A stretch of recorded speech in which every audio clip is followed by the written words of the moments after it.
adventure. Arr!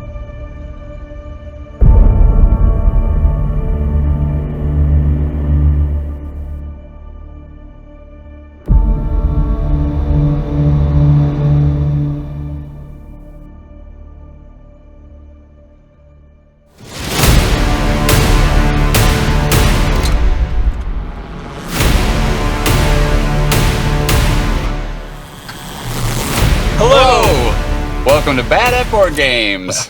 He's bad at board games. I'm Brad Lake. I'm Topher Ferguson. We're bad at board games, so you don't have to be. Today, we're going to be talking about... Ahoy.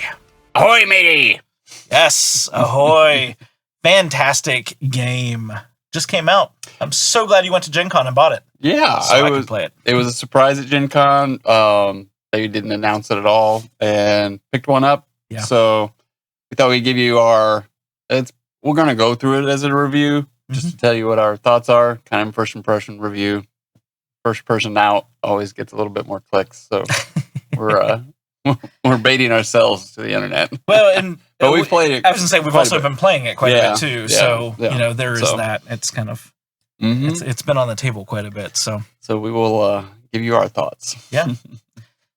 The designers are the designer. I'm going to read this from the whiteboard over here on my left.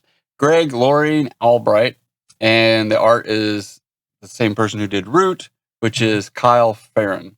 Published by Leader Games. They make some amazing games, some complicated games, based off like coin games. And they've kind of like brought coin game things to the masses with Root, which is Exploded, and Oath. And now they've got some other games, but they've got Ahoy. So I was really interested in getting this because it's marketed as Root Light. Mm-hmm. So I like Root. I believe you like Root when we've played it. Super hard to table. You do need 3 people without the expansions. And then it's really just hard to teach. Yeah. Which would be something I think our gaming group, there are several in it that would want to play, but sometimes just pulling out Root, like with a gaming group, especially if we're not saying, hey, this week we're playing Root, it gets a little bit harder to kind of bring out and say, this is what's going on. We've definitely had times where we've been able to do that just playing the game, which is good. Definitely enjoy it. I love the asymmetry. I love being able to, explore different factions and see how to play. But yeah, it's a tough one. It's not the easiest to table necessarily with certain gaming groups and stuff. So. So the appearance, you've got Kyle Farron. I don't know. He's probably right up there with he does the Vita Lacerda games now. Or has been. I can't remember his name. But I'll put it at the edge of put it like right down here. Everybody likes his designs. This is very stylistic. You know that Kyle did it, and it just really kind of brings you into this world. And you kind of want to interact with these characters, and they're, animal characters in human form, so to speak. And it just makes it fun, quirky, around a crunchy game. Yeah. And I think that's one of the things. It's kind of like the artwork in itself is pulling people up into this harder level mechanic. Yeah. Right. And it's kind of given a little bit different of an environment because a lot of those heavier games tend to be more realistic in artwork. This is definitely, if you've played Root, if you like the style of Root, that is what you're going to see with this. I mean, the boards, they kind of remind me very much of that. But yeah, it's bright. It's not just animals. There are some humans with it. So it's going to give it a little bit different of a taste than what you get with the Root artwork. But it's cute, but at the same time, it's not. It's different than that. It's just, it's great. Yeah, I do like it a lot. So. Very, very nice. So what do you think of mechanics? How would you describe this game to our audience? Yeah, so for one, first, let's say that it is asymmetric. So that's going to be the first thing to know. So it plays 2 to 4. You have 2 characters that are very much into area control, and then you have 2 characters that are in pick up and deliver.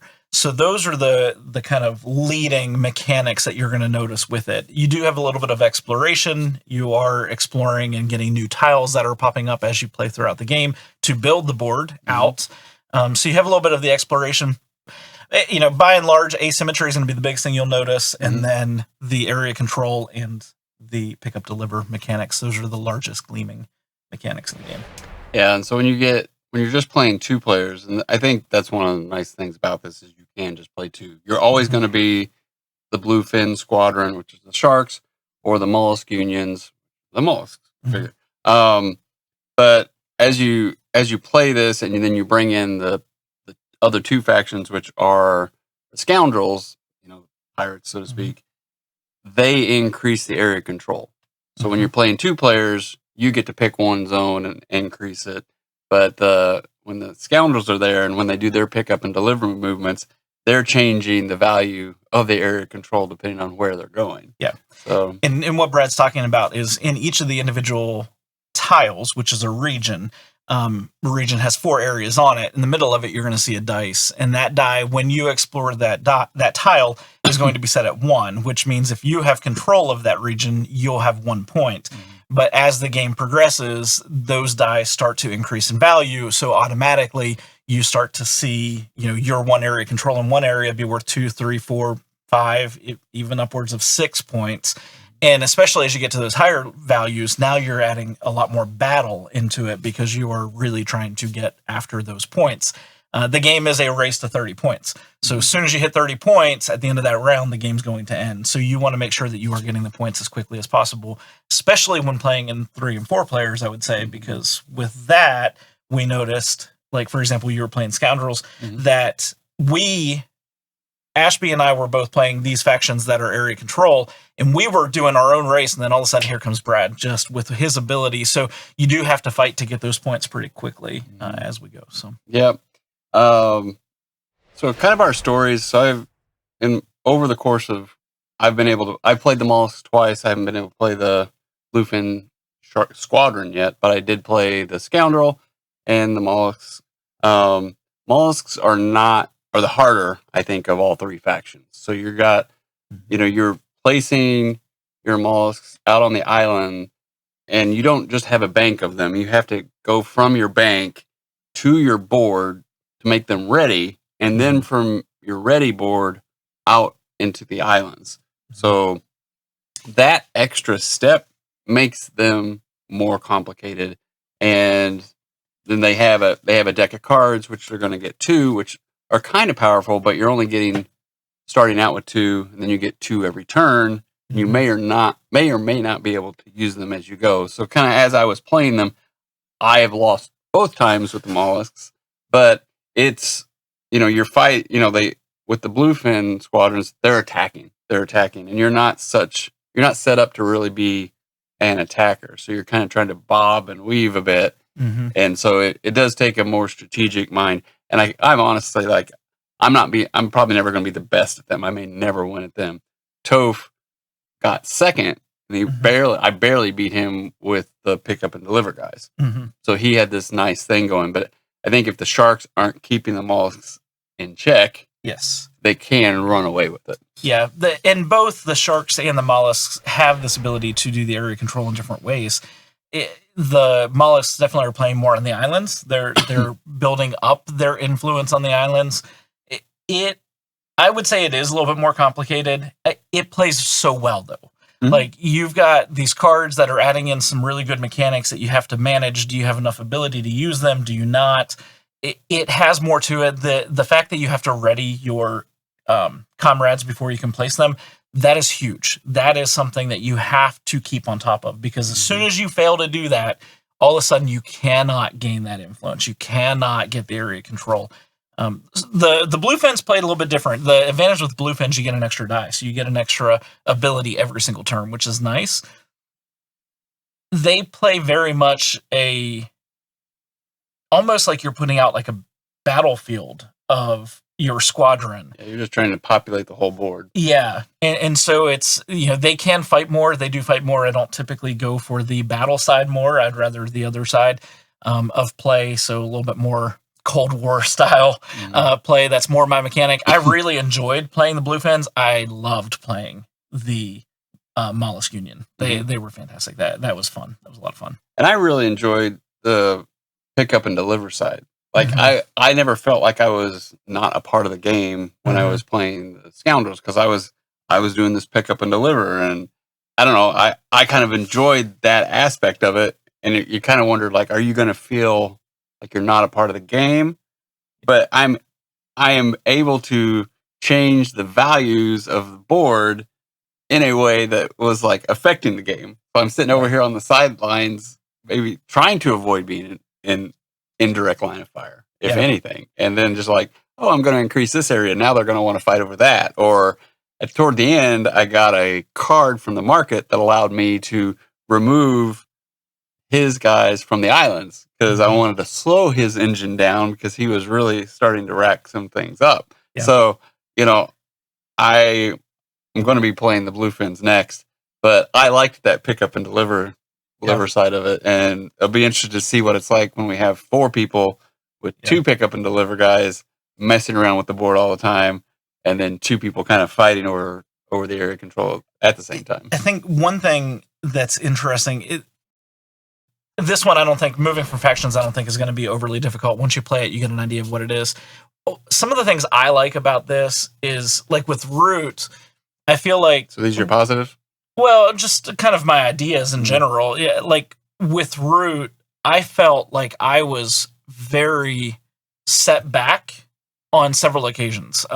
Playing the cats, I felt like there were moments that I could not come back from it. Playing the birds, I felt like there was a moment where all of a sudden everything I was doing was done. You get rid of all of your things. At least in my mind, I felt like the game is done. Like there's no reason for me to continue playing because there's no way I'm ever going to come back from it. Not that I would quit the game, but I had that feeling. With this game, I think what I've enjoyed is when you go into battle, when you argue with somebody or when you battle with somebody else, if you win, you are damaging them, but they can repair damage. Now, what I do like about it is whoever wins the damage gets to choose where on the board you are going to place the damage for the other person. And so you can really screw somebody over. I think I kind of did that a little bit to you. But I was taking damage too more on this one. You were. I was intentionally taking damage to be able to move around and get some coins. So I went into a battle already with damage, not repaired. Yeah. And then lost when I was really thinking I would win. And then that put more. On. But you have a few different ways to be able to kind of repair your ship. You have a dice action you can do, but you can also get to the harbors. And the harbors, if you anchor there, can not heal some of your damage, but repair some of your ship. So, that for me, I think is another accessibility part of the game, is that you're not going to be getting anybody sitting at the table thinking there's nothing I can do. I can't go forward, because you can repair, and then you can, pick right back up with your sails. So, that was, Ashby had hit me a few times damage wise. I think I got him a couple times with the damage. We didn't fight as much as I thought we would. Right. But that was, I got one. I was so excited. I completely won a battle. And I was playing yours. I had cards to be able to throw in, and it was like, there's no way he's going to win. And it was kind of at that key moment of the game where I wanted to stop him completely because we were getting close to the end of the game. I gave him damage, and he was at a harbor where the damage took place.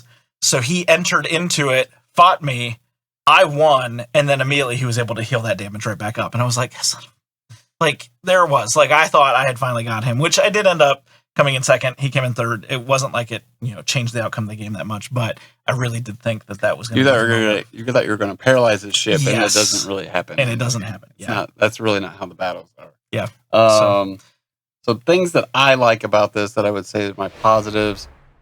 One is it's easier to teach. It gives you that Root kind of feel at a lighter weight. So, that's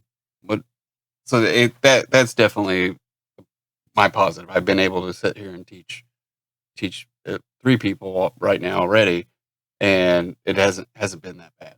I like the fact that the map is changing. It's never going to be the same thing twice, and you've got this market, and I don't know if I've used the market that much. Now, when you're the scoundrel, I was using it a lot more because you can take things a little bit easier. When you're trying to determine, which islands you're going to go to when you're the area control side, the islands play less of a, like, I need to get whatever's in the market. I'm trying to get the area control first, and then that happened to be something I can do at the market. That's kind of a secondary thing. So, but they give you some nice powers and abilities if you can make that work or if you have the money. I like the fact that you have dice action, so you're basically going to have 2 turns, except for the fish, the sharks. The sharks, yeah. So they get 5 dice instead of 2. You're gonna place 2 dice here, which gives you 2 actions, and then you have some non-dice actions that you might be able to play, and then Toph's going to go, and then somebody else is going to go, and then it comes back, and you have 2 more actions, and that's a round, right? And then you count all your stuff up. I like how it goes through, and it doesn't feel like I don't feel like I'm waiting super long for my turn to come back, because people don't have that many things they can do. So it makes it tight. And then you start once you start losing your area control battle, you're like, oh crap, how am I going to get that back? You're like really looking at the board and what you can do and how you can do it. And so it really does kind of what are you going to do to get this back? Yeah. So. And I think for me, that's some of the positives is the depth of action. So that there's not a lot of actions you can take, which makes you really have to focus what you're doing to be able to be as most efficient as possible with it. So what somebody else does can affect you to a point, and then what are you going to do to come back from that? And you are limited. The board itself is limited. You can only do so many things so many times. A lot of them are 1. And some of those also, and this adds into the complexity, I think, is you're limited to not only 1 die, but it has to be a specific number. And that can really amp up the chaos kind of what's going on in what is still a very tight game. Yeah. For me, there's a lot of positives with it. I think the biggest one is, for me, the accessibility, not just in the fact that it's easier to table at a heavier weight game.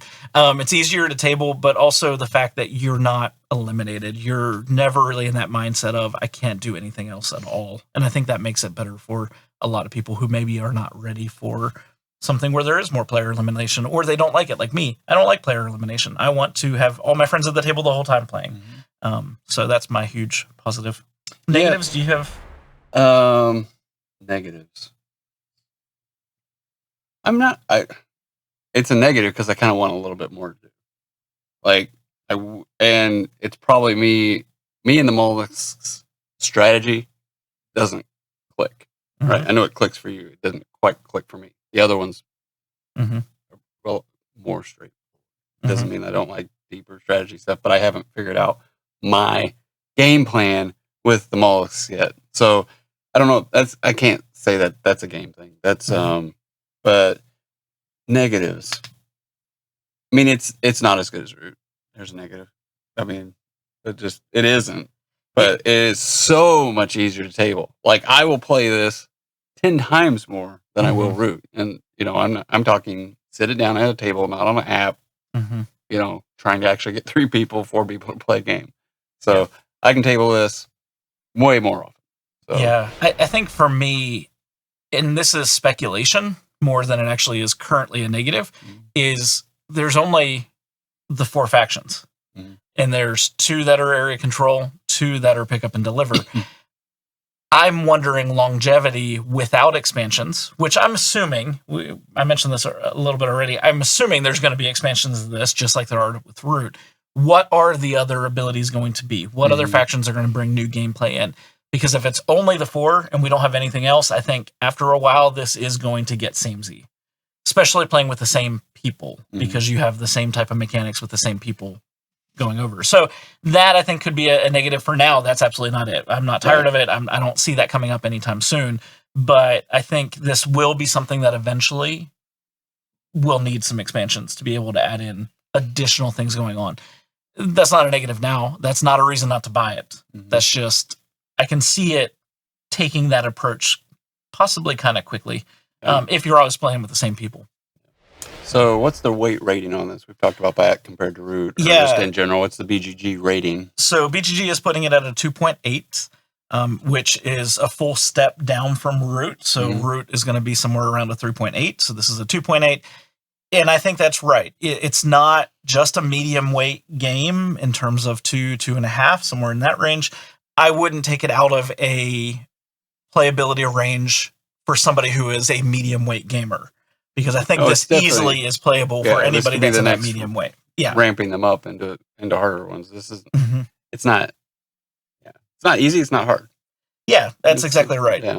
Yeah. Learning it. Now, granted, we've only played it with people who play a lot of games, Mhm. but learning how to play it, we didn't need multiple read-throughs of the rule book. Now, you may have in order to teach it. I don't know that. But for us learning it, it was, okay, here's how you play, and we played. Mhm. And so that is a great part of the weight scale of it not being overly complex. It's also not a tome. Like, to sit down and read the rule books, you're not reading 30 pages. You're reading a little pamphlet. And they do have a pamphlet. And I talked to one of the, I don't know if, I think he said he wrote this pamphlet at Gen Con. But I would disagree with him a little bit. He's like, oh, you really just need to read this and you know how to play the game. There's still a couple of intricacies that you need to read the first few pages. But this is nice. I actually, the funny thing is I don't ever have to really open this up. Yeah. Like, it's not that difficult. It's not, trying to understand. And I think they did a nice job writing the rules. So there you have it. My value. So this is only $40. So for the value and the experience you get out of it and being able to pull it to the table more often, I mean, my value rating is a 1 is, like Cthulhu Wars would be a 1. I think that's like a $500 game or $280 and you get, it's just not worth the money you're going to pay for Cthulhu Wars. And this is, and a 5 is just, could be like, oh, I can get Gloomhaven in a box for $1. I don't know what it is, but 5 is like, wow, this is well worth $40. I'm like, I just say 4.5, 4.5 out of 5 for the value, because you are essentially getting something like, I really just wanted this to be Root Light, and it has delivered that. Yeah. So if you like Root and it's just hard for you to table with people, this is going to be that thing that you can do, and you can kind of have that experience without,